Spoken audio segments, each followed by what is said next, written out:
जय श्री कृष्णा। आपका दीपशिखा के चैनल में स्वागत है। श्रीमद् भगवत गीता विश्वरूप दर्शन योग अध्याय 11 भाग 1। अर्जुन उवाच मदनुग्रहाय परम गुह्यमध्यात्म संगीतम यत्त्वयोक्तम वचस्तेन मोहोय विक्तो मम।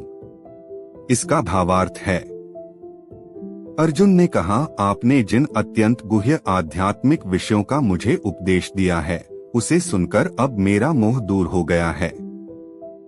इसका तात्पर्य है, इस अध्याय में कृष्ण को समस्त कारणों के कारण के रूप में दिखाया गया है, यहाँ तक कि वे उन महाविष्णु के भी कारण स्वरूप हैं जिनसे भौतिक ब्रह्मांडों का उद्भव होता है। कृष्ण अवतार नहीं हैं, वे समस्त अवतारों के उद्गम हैं। इसकी पूर्ण व्याख्या पिछले अध्याय में की गई है। अब जहाँ तक अर्जुन की बात है, उसका कहना है कि उसका मोह दूर हो गया है। इसका अर्थ यह हुआ कि वह कृष्ण को अपना मित्र स्वरूप सामान्य मनुष्य नहीं मानता, अपितु उन्हें प्रत्येक वस्तु का कारण मानता है।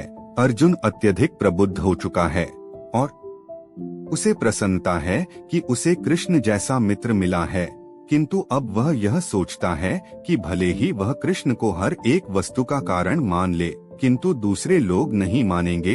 आखिर इस अध्याय में यह सबों के लिए कृष्ण की अलौकिकता स्थापित करने के लिए कृष्ण से प्रार्थना करता है कि वे अपना विराट रूप दिखलाए। वस्तुतः जब कोई अर्जुन की ही तरह कृष्ण के विराट रूप का दर्शन करता है तो वह डर जाता है, किंतु कृष्ण इतने दयालु हैं कि इस स्वरूप को दिखाने के तुरंत बाद वे अपना मूल रूप धारण कर लेते हैं। अर्जुन कृष्ण के इस कथन को बार बार स्वीकार करता है कि वे उसके लाभ के लिए ही सब कुछ बता रहे हैं।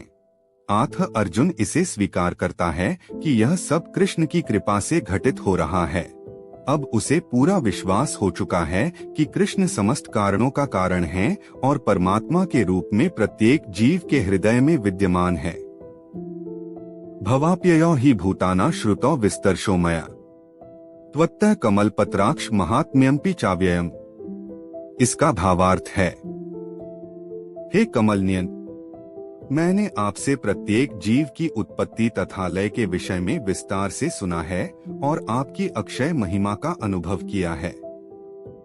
इसका तात्पर्य है, अर्जुन यहाँ पर प्रसन्नता के मारे कृष्ण को कमलनयन, कृष्ण के नेत्र कमल के फूल की पंखड़ियों जैसे दिखते हैं, कहकर संबोधित करता है, क्योंकि उन्होंने किसी पिछले अध्याय में उसे विश्वास दिलाया है, अह कृत्स्नस्य जगतः प्रभवः प्रलयस्तथा मैं जगत की उत्पत्ति तथा प्रलय का कारण हूँ। अर्जुन इसके विषय में भगवान से विस्तार पूर्वक सुन चुका है।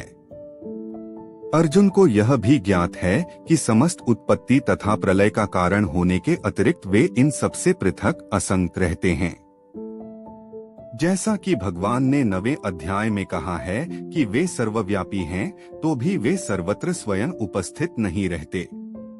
यही कृष्ण का अचिंत्य ऐश्वर्य है, जिसे अर्जुन स्वीकार करता है कि उसने भली भांति समझ लिया है। एवमेतद्यथार्थ त्वमात्मान परमेश्वर दृष्टुमिच्छामि ते रूपमैश्वरण पुरुषोत्तम। इसका भावार्थ है, हे पुरुषोत्तम, हे परमेश्वर, यद्यपि आपको मैं अपने समक्ष आपके द्वारा वर्णित आपके वास्तविक रूप में देख रहा हूँ, किंतु मैं यह देखने का इच्छुक हूँ कि आप इस दृश्य जगत में किस प्रकार प्रविष्ट हुए हैं। मैं आपके उसी रूप का दर्शन करना चाहता हूँ। इसका तात्पर्य है, भगवान ने यह कहा कि उन्होंने अपने साक्षात स्वरूप में ब्रह्मांड के भीतर प्रवेश किया है, फलतः यह दृश्य जगत संभव हो सका है और चल रहा है। जहाँ तक अर्जुन का संबंध है, वह कृष्ण के कथनों से प्रोत्साहित है, किंतु भविष्य में उन लोगों को विश्वास दिलाने के लिए जो कृष्ण को सामान्य पुरुष सोच सकते हैं, अर्जुन चाहता है कि वह भगवान को उनके विराट रूप में देखे, जिससे वे ब्रह्मांड के भीतर से काम करते हैं, यद्यपि वे इससे पृथक हैं। अर्जुन द्वारा भगवान के लिए पुरुषोत्तम संबोधन भी महत्वपूर्ण है। चूंकि वे भगवान हैं, इसीलिए वे स्वयं अर्जुन के भीतर उपस्थित हैं, वे अर्जुन की इच्छा को जानते हैं। वे यह समझते हैं कि अर्जुन को उनके विराट रूप का दर्शन करने की कोई लालसा नहीं है, क्योंकि वह उनको साक्षात देखकर पूर्णतया संतुष्ट है। किंतु भगवान यह भी जानते हैं कि अर्जुन अन्यों को विश्वास दिलाने के लिए ही विराट रूप का दर्शन करना चाहता है। अर्जुन को इसकी पुष्टि के लिए कोई व्यक्तिगत इच्छा न थी। कृष्ण यह भी जानते हैं कि अर्जुन विराट रूप का दर्शन एक आदर्श स्थापित करने के लिए करना चाहता है, क्योंकि भविष्य में ऐसे अनेक धूर्त होंगे जो अपने आप को ईश्वर का अवतार बताएंगे। अतः लोगों को सावधान रहना होगा।